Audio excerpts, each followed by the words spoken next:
여러분에게 있어서는 교회란 어떤 가치를 가졌습니까? 교회는 성도들의 무리이잖아요. 하나님께서는 성도의 무리인 여러분을, 또 교회를 얼마만큼 귀한 가치로 여기시고 또 생각하실까요? 에베소서 1장 23절 말씀을 보십시오. 함께 읽습니다. 교회는 그의 몸이니 만물 안에서 만물을 충만케 하시는 이의 충만함이니라. 아멘.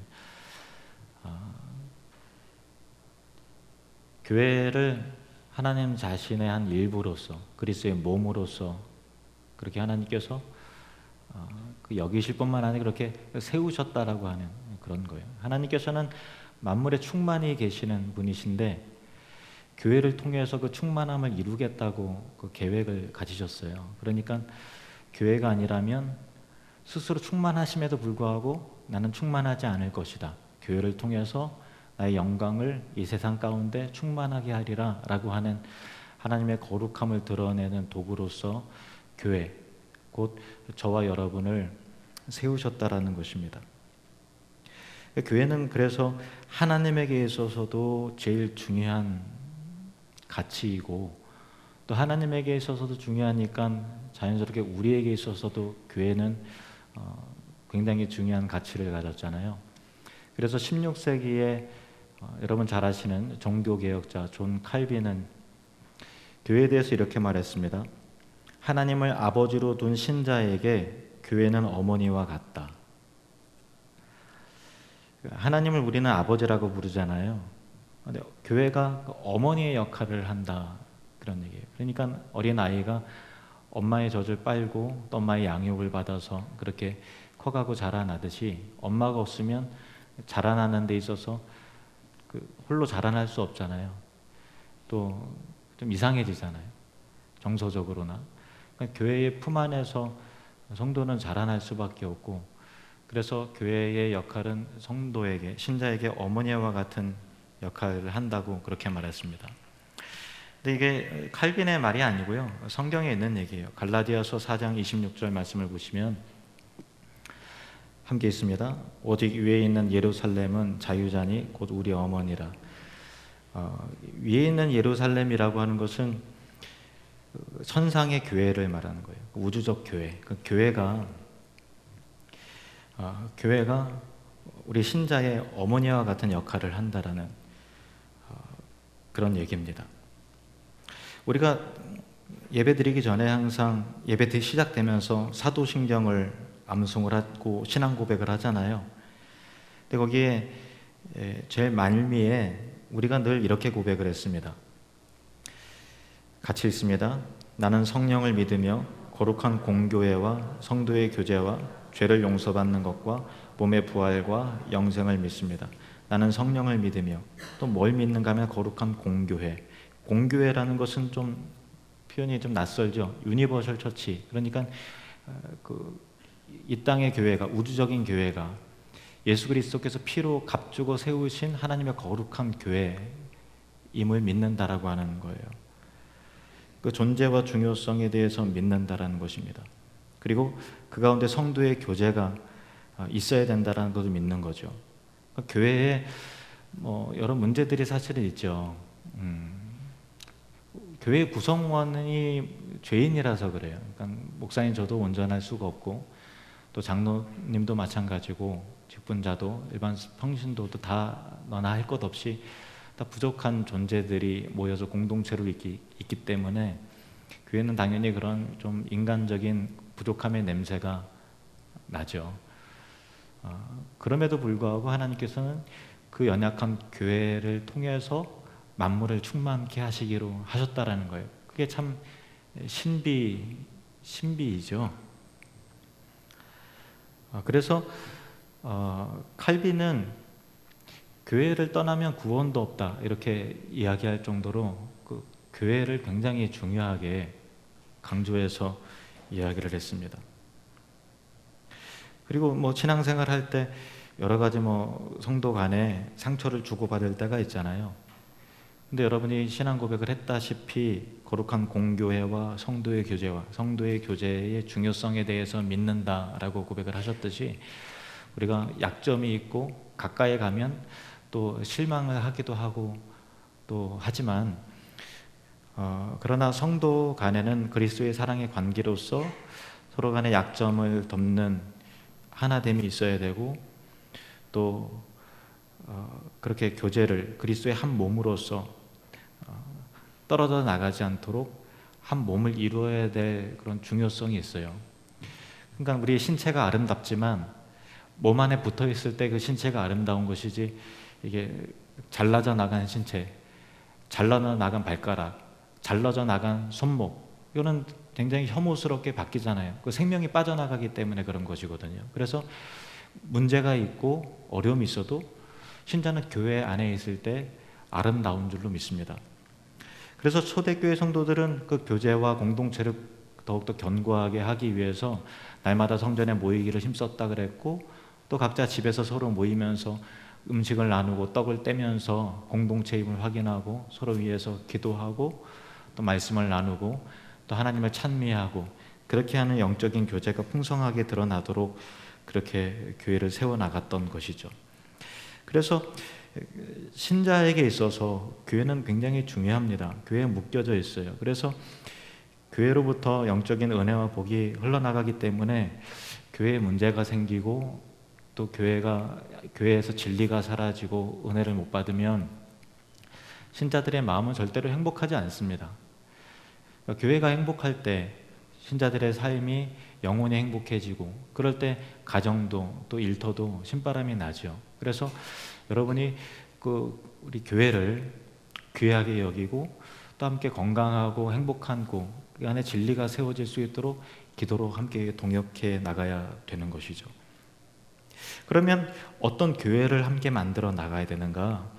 교회 안에서 신앙생활을 어떻게 해야 되는가라고 하는 부분에 있어서 우리가 야고보서 강해 설교를 지금까지 했는데, 오늘 제일 마지막입니다. 제일 말미에 몇 가지 교훈들을 던져주고 있어요. 그 교훈이 교회론에 있어서 전부가 되거나 제일 중요한 것은 아닙니다만은 우리가 또 깊이 새겨들어야 할 만한 가치가 있는 중요한 교훈이죠. 지난주에 배운 말씀을 간략하게 보면요, 야고보서 5장 14절 그리고 16절 말씀을 함께 보실까요? 너희 중에 병든 자가 있느냐? 그는 교회의 장로들을 청할 것이요 그들은 주의 이름으로 기름을 바르며 그를 위하여 기도할지니라. 그러니까 홀로 문제를 해결하려고 하지 말고 믿음의 선배들, 특히 교회 장로님들을 청해서 기도를 받아야 된다라는 거예요. 그리고 장로들은 주의 이름으로 찾아가서 기름을 바르며 실질적인 목양을 해야 되고 위에서 기도해야 될 사명이 있다라고 하는 것이죠. 16절 말씀 보시면 그러므로 너희 죄를 서로 고백하며 병이 낫기를 위하여 서로 기도하라. 죄를 고백한다라는 것은 일주일 살면서 내가 이러저러한 죄를 졌습니다, 이게 낱낱이 고백해야 된다라는 내용은 아닙니다. 고해성사 하듯이 어떤 공동체는 내가 이런 죄를 졌습니다 하고 너무 이렇게 노골적으로 죄 고백을 요구를 하고 하기 때문에 좀 민망해지는 그런 것도 있어요. 그런데 제 생각에는 그건 좀 아니고요, 자기 약함을 드러내서 자기 부족함을 인정하고 시인해서 함께 그 부분을 위해서 기도할 수 있는 신뢰 관계 속에서 그렇게 고백하라는 것이죠.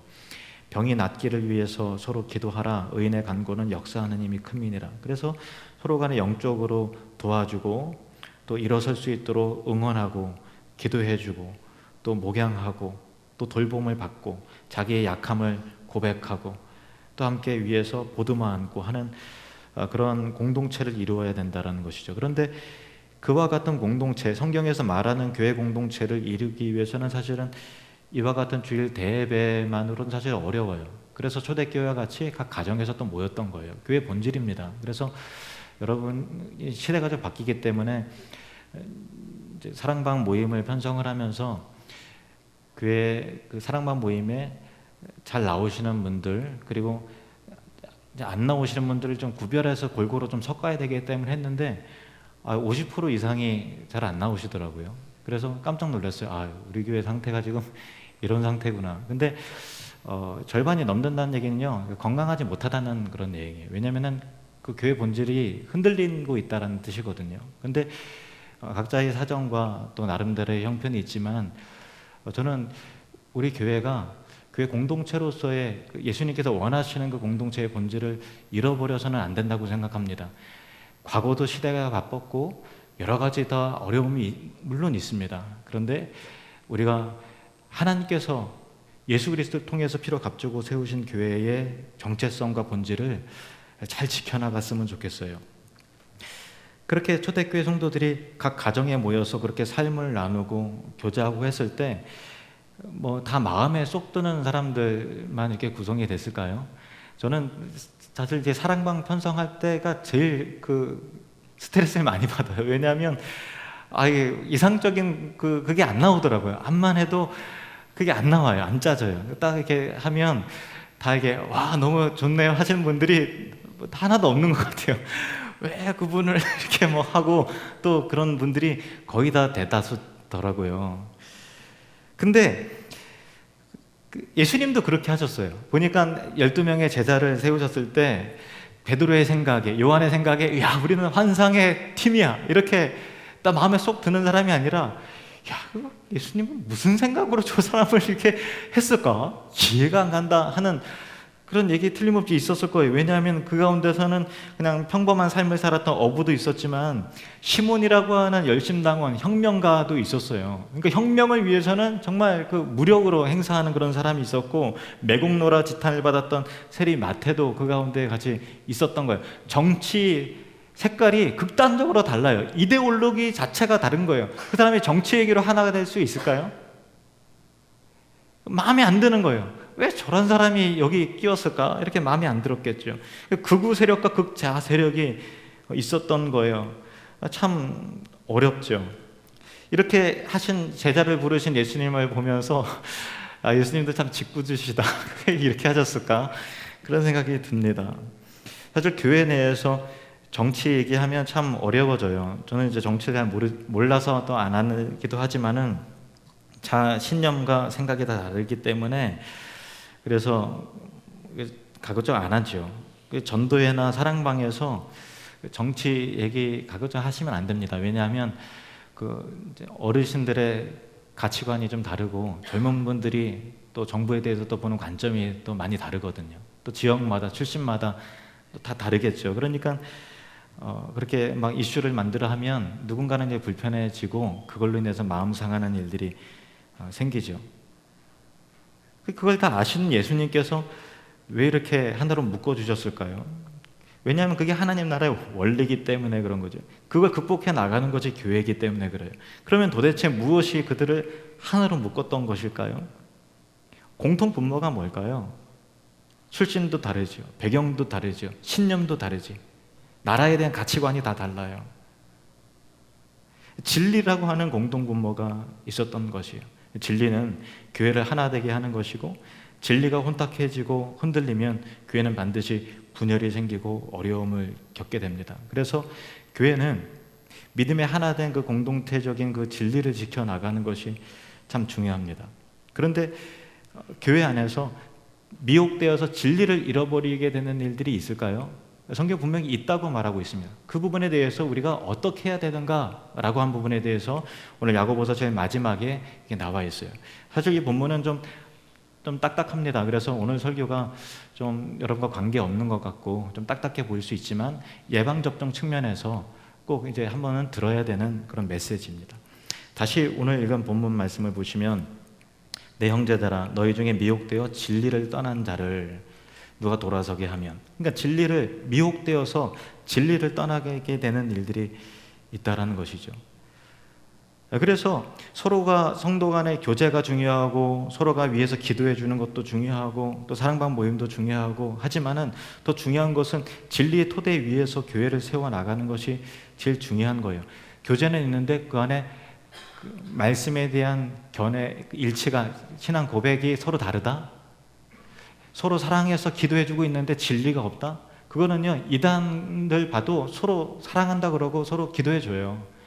근데 진리가 없는 거예요. 그건 교회가 아닌 거죠. 정말 중요한 것은 사랑으로 하나 되게 하는 것 중요합니다만 그 베이스에 그 기초가 어디 위에 교회를 세워나가야 되느냐, 우리 각자의 신앙을 세워나가야 되느냐라고 하는 것이 제일 중요한 부분이죠. 예수님께서 제자들에게 사람들이 나를 누구라 하느냐 이렇게 물으셨어요. 그리고 너희는 나를 누구라 하느냐? 베드로가 주는 그리스도시요 살아계신 하나님의 아들이십니다 이렇게 고백했거든요. 그래서 예수님께서 그 대답을 들으시고는 바요나 시몬아 내가 복에 있도다. 이를 내게 알게 한 이는 혈육이 아니라 사람이 아니라 내 하나님이시니라. 하나님께서 그 고백을 할 수 있도록 하게 하셨다라는 거예요. 그리고 나서 교회에 대해서 이런 말씀을 하셨습니다. 마태복음 16장 18절 말씀 같이 읽겠습니다. 시작. 또 내가 내게 이르노니 너는 베드로라. 내가 이 반석 위에 내 교회를 세우리니 음부의 권세가 이기지 못하리라. 이 베드로, 너는 베드로라. 이 반석 위에, 그러니까 이 반석을 베드로 개인으로 보느냐, 아니면 베드로가 고백했던 주는 그리스도 살아계신 하나님의 아들이십니다라고 하는 것으로 적용할 것이냐에 따라서 한 라인은 우리와 같은 개혁교회가 되는 것이고 하나는 로마 가톨릭이 되는 거예요. 여기는 이 반석이라고 하는 것은 베드로다. 베드로 위에 교회를 세운다. 그래서 베드로는 초대 교황이다. 교황 위에 교회가 세워져야 된다. 이런 해석을 하는 내가 이제 로마 가톨릭이고, 우리는 이것이 베드로 위에 교회를 세운다고 하는 것이 아니라 베드로가 고백했던 주는 그리스도시요 살아계신 하나님의 아들이십니다 라고 했던 그 신앙 고백의 진리 위에 내가 내 교회를 세울 것이다 라고 하시는 그 말씀으로 우리는 그렇게 받아들이죠. 그것이 성경의 다른 데를 봐도 다 정당한 해석입니다. 그래서 교회는 예수님이 구원자이시며 하나님의 아들이시라고 하는 신앙적 고백적 진리 위에 교회가 세워지는 것입니다. 그래서 제가 직분자들을 세울 때 한 분 한 분씩 돌아가면서 세례 받았을 때 했던 질문들을 동일하게 했어요. 그래서 각자 입으로 대답을 하셨어요. 주는 나의 구원자이시고 하나님의 아들이심을 내가 믿습니다. 이렇게 기억나시나요? 직분 피택 받으시고 나서 제가 다 그런 질문들을 했죠.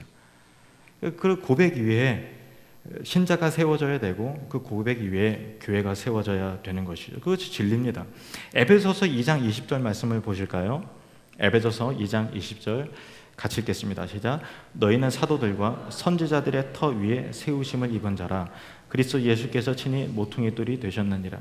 교회는 예수 그리스도의 모퉁이, 예수 그리스도의 위에, 토대 위에 세워져야 되는데, 그것은 사도들과 선지자들의 터 위에 세워져야 되는 그런 거예요. 그러니까 사도들과 선지자들의 터라고 하는 것은, 사도들이라고 하는 것은 사도들의 교훈, 그러니까 신약 성경을 말하는 것이고, 선지자들의 터라고 하는 것은 구약 성경의 교훈을 말하는 것이죠. 그러니까 신약과 구약의 성경의 교훈과 토대 위에, 말씀 위에, 진리 위에 예수 그리스도를 중심으로 세워진 것이 바로 교회다라고 하는 거예요. 교회라고 이름을 하지만 그 안에 성경의 가르침이 없다? 그 교회가 아닌 거죠. 디모데전서 3장 15절 말씀 보실까요? 디모데전서 3장 15절 시작. 이 집은 살아계신 하나님의 교회요 진리 기둥과 터이니라. 아멘. 하나님의 교회다라고 하는 데는 참 많이 있어요. 저기 하소동에 보면 하나님의 교회 이렇게 돼 있잖아요. 근데 잘 아시다시피 그거는 이단이잖아요.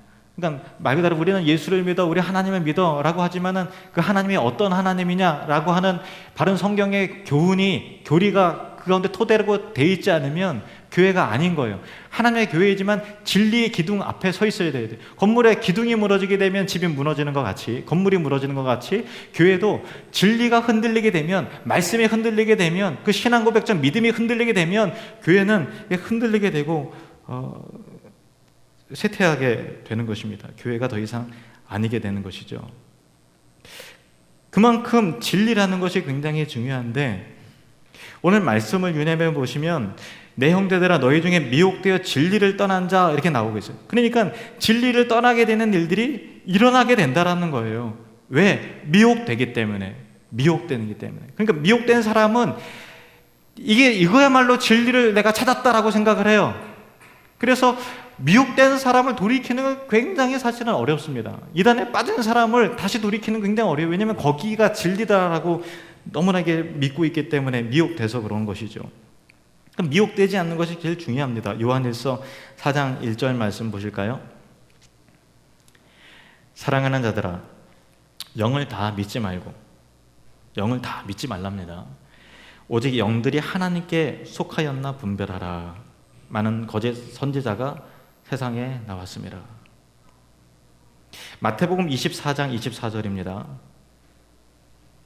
거짓 그리스도들과 거짓 선지자들이 일어나 큰 표적과 기사를 보여 할 수만 있으면 택하신 자들도 미혹하리라.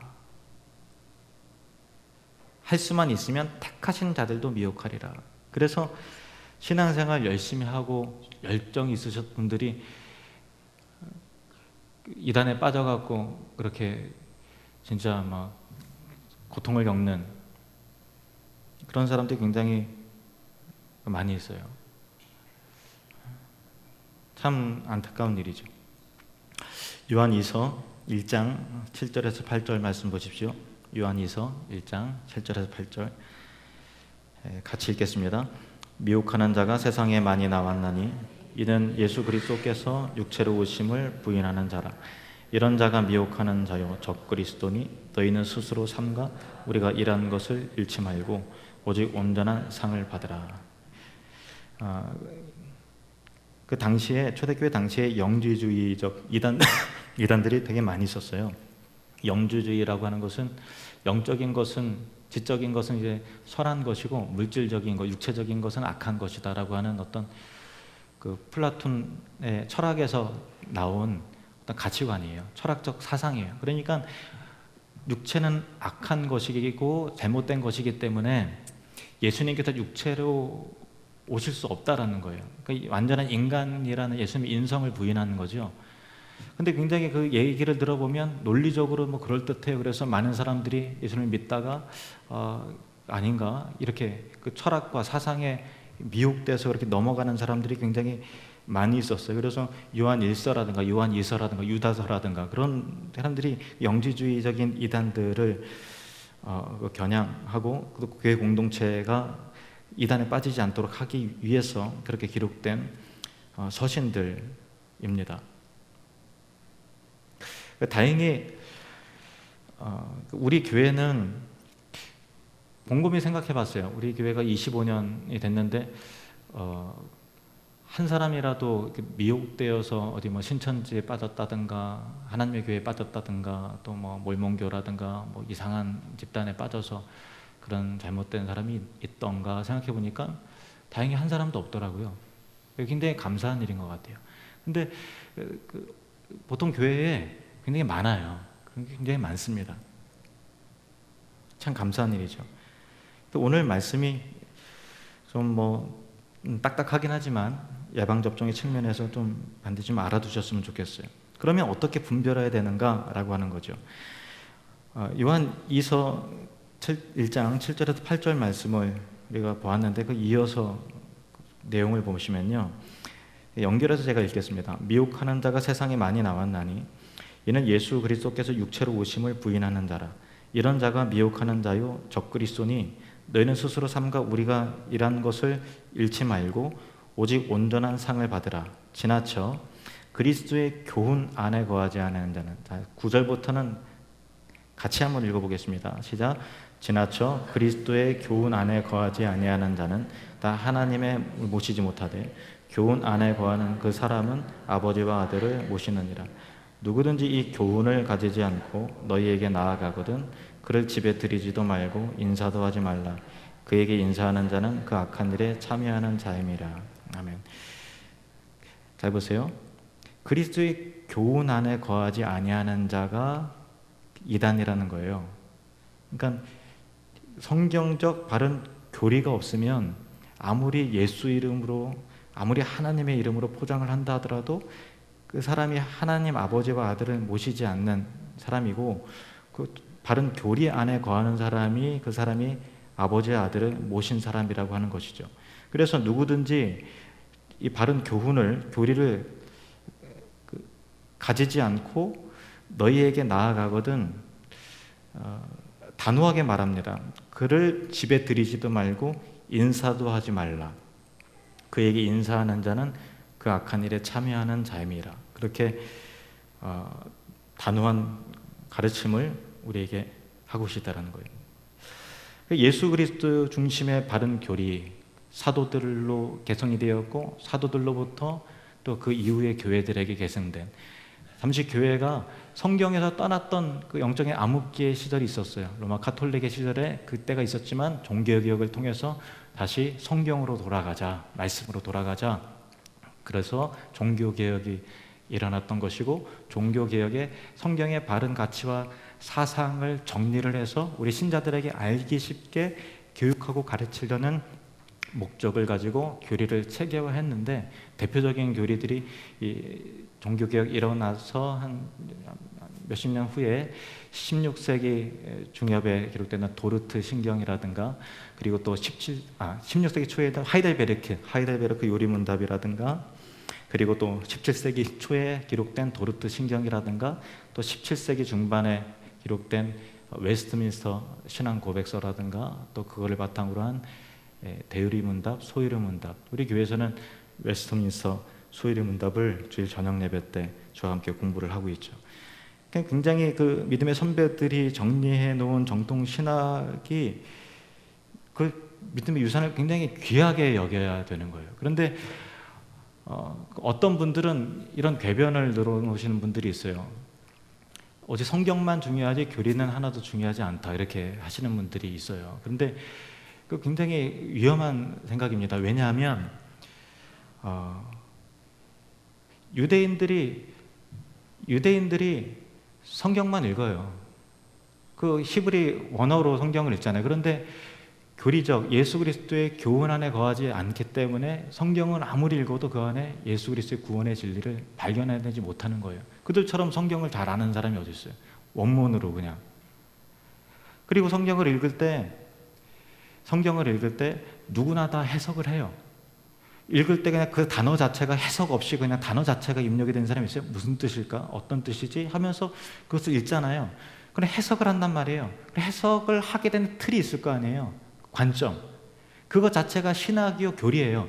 교리가 없는 사람은 없어요. 누구나 다 교리를 가지고 있어요. 성경을 읽을 때 이건 뭐 이야기나 설화 같은 그런 느낌으로 동화책 읽듯이 읽으면 그 사람의 교리는, 성경은 그냥 구전이다 라고 하는 신학과 교리를 가지고 있는 것이고, 이건 하나님의 말씀이다, 그 말씀이 오늘도 살아서 역사한다 라고 하면 성경의 권위를 하나님의 말씀으로 인정하는 바른 교리와 신학을 가지고 있는 거죠. 그 교리와 신학은 다 있어요.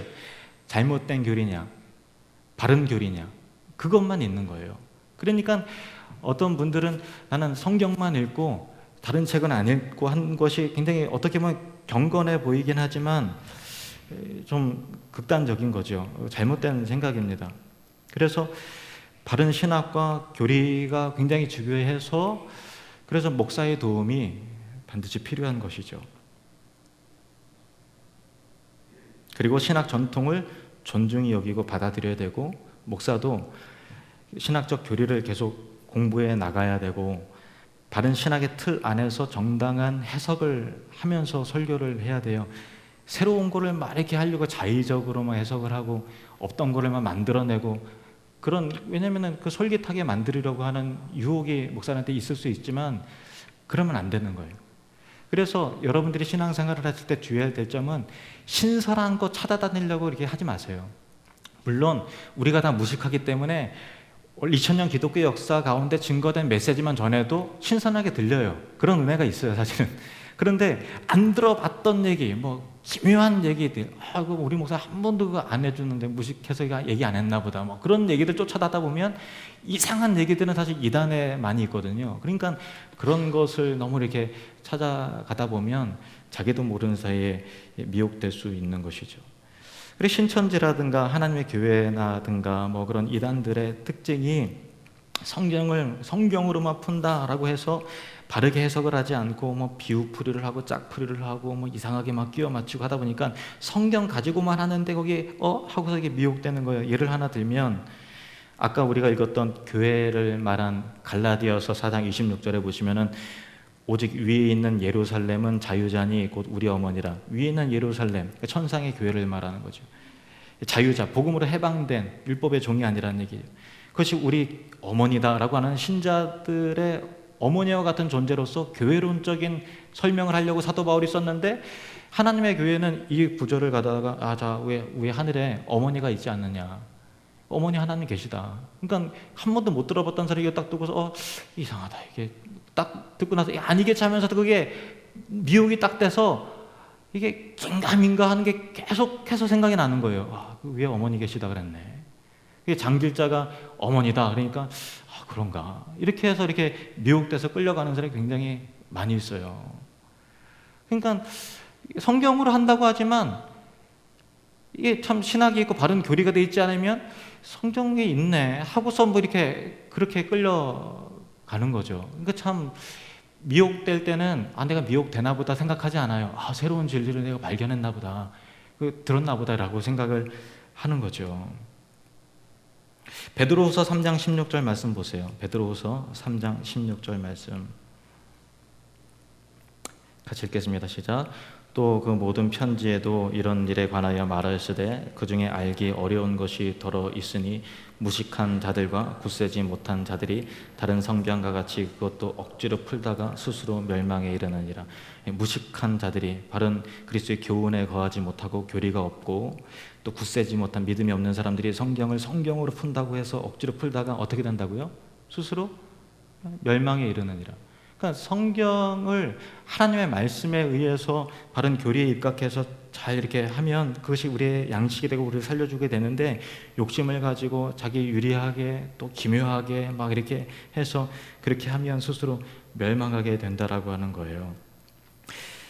디도서 3장 9절부터 10절 말씀 보실까요? 디도서 3장 9절에서 10절 같이 읽겠습니다. 시작. 그러나 어리석은 변론과 족보 이야기와 분쟁과 율법에 대한 다툼은 피하라. 이것은 무익한 것이요 헛된 것이니라. 이단에 속한 사람을 한두 번 훈계한 후에 멀리하라. 이단들이 좋아하는 것은 성경 가지고 논쟁하자고 그래요. 논쟁. 근데 어지간히나 성경은 아니까 자신이 있어, 그런 교만한 생각하지 마시고 논쟁 피하라고 이렇게 분명히 말하고 있어요. 저도 한번 논쟁해 봤거든요.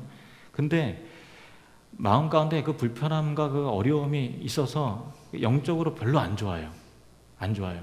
그러니까 이게 참 어려워요. 그냥 한두 번 훈계한 후에 멀리하라. 성경대로 그렇게 하십시오. 이단에 속한 사람을 한두 번 훈계한 후에 멀리하라.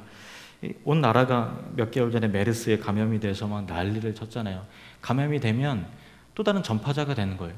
그러니까 이단의 감염이, 사상의 감염이 되면 나만 죽는 게 아니고 다 같이 죽게 돼요. 전파자가 되는 거예요. 이게 참 우리가 주의를 해야 되는 것입니다. 마태복음 18장, 이런 일이 교회에 생기면 어떻게 해야 되는가? 마태복음 18장 15절부터 18절 말씀 보십시오. 마태복음 18장 15절로 18절. 내 형제가 죄를 범하거든. 여기는 이 죄를 범한다라는 것은 이단에 미혹된 것만 말하지 않고요, 신자로서 하지 말아야 될 어떤 간음이라든가 또 어떤 특별한 그 죄를, 수위가 높은 그런 죄를 범할 때, 물론 이제 오늘 문맥에 따라서 이단에 미혹되는 것도 포함이 됩니다. 죄를 범하거든 어떻게 하는가 하면 너와 그 사람과만 상대하여 권고하라. 그러니까 어떤 사람이 잘못된 죄를 저지르고 했을 때 동네방네 떠들면서 소문내고 뭐 그렇게 절대 하지 말라는 거예요. 사랑을 갖고 어떻게 된다고요? 1대1로 그 사람과만 만나서 권면하라는 거예요. 권고하라는 거예요. 잘못된 길이다. 하나님 앞에 그 죄 짓는 것이다. 그렇게 하면 안 된다라고 권고하라는 거예요. 소문내라고요? 아니요. 소문내지 말라는 거예요. 그냥 은밀하게 가서 하라는 거예요. 근데 만일 들으면 내가 내 형제를 얻은 것이요. 그러니까 굉장히 중요한 일이라는 거예요. 이렇게 하라는 것입니다. 그런데 16절, 만일 듣지 않거든, 그때는 이제 소문내라고요? 아니에요.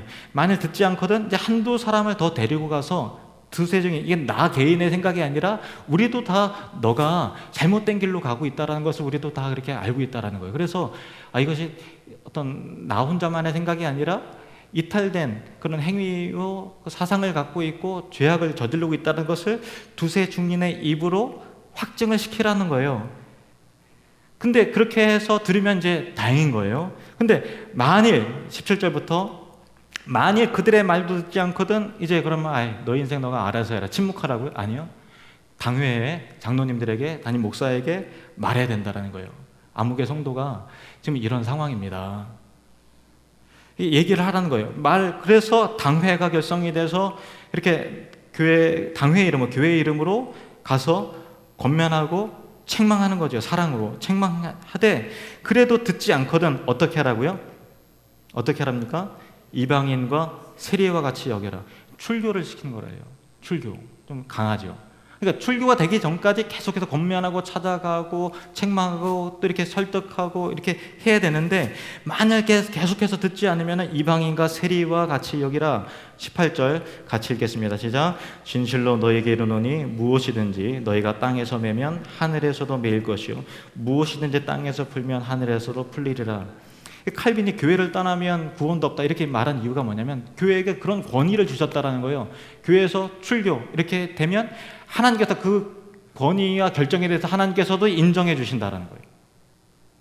그러니까 교회는 굉장히 어떻게 보면 권위 있고 무서운 영적 기관이에요. 그러니까 거기까지 올라가지 않도록 신자들이 사랑과 관심을 가지고 이렇게 보듬어 안고 회복시키고 끌어당기고 잘못된 길로 가면은 이제 또 믿음의 선배가 야단도 치고 책망도 하고 하면서 더 이상 그 길로 가지 않도록 붙잡아 줘야 된다는 거죠. 그런데 두세 증인으로 가고 당회도 가고 그래도 안 되면 왜 출교를 시키라라고 하는가 하면은 그를 같은 교인으로 생각해서는 안 된다는 거예요. 교회에 접근하지 못하도록 하라는 거예요. 그러면 틀림없이 교회가 사랑이 있네 없네 하는 말을 듣겠죠.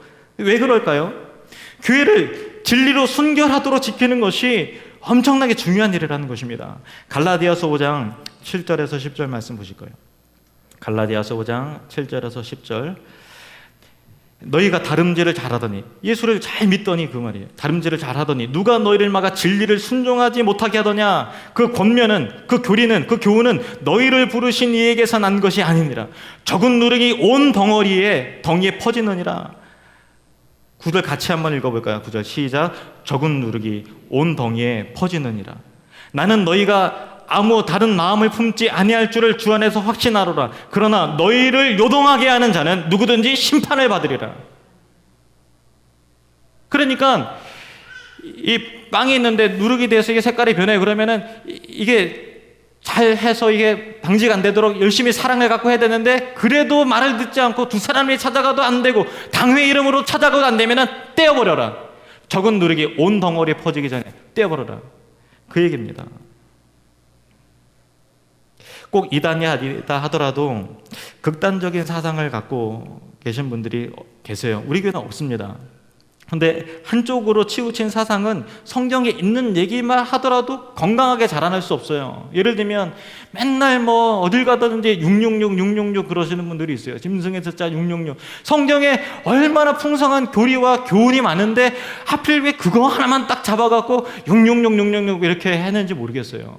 건강하게 자라날 수 없어요. 골고루.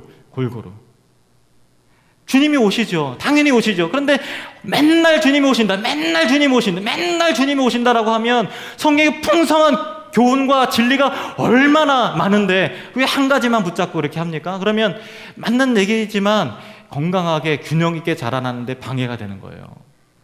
그럼 꼭 주의를 하셔야만 되는 것입니다. 그래서 교회와 성도는 진리를 지키고 성도가 진리를 떠나지 않도록 그렇게 목사가 또 장로님들이 애를 써야 되는 거예요. 그리고 진리를 떠나는 자가 있다면 그 이름으로 출교되는 상황까지 가지 않도록, 거기까지는 가지 않도록 사랑으로 책망하고 권면하고 돌이키도록 무진 애를 쓰는 그 사랑의 공동체를 이루어야 된다. 그렇게 해야 된다라고 해요.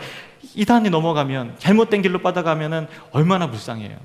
얼마나 정말 가슴을 치고 통곡할 만한 일입니까? 그래서 야고보서 5장 19절 20절 말씀에 이와 같이 교훈을 합니다. 시작. 내 형제들아 너희 중에 미혹되어 진리를 떠난 자를 누가 돌아서게 하면 너희가 알 것은 죄인을 미혹된 길에서 돌아서게 하는 자가 그의 영혼을 사망에서 구원할 것이며 허다한 죄를 덮을 것이니라. 아멘.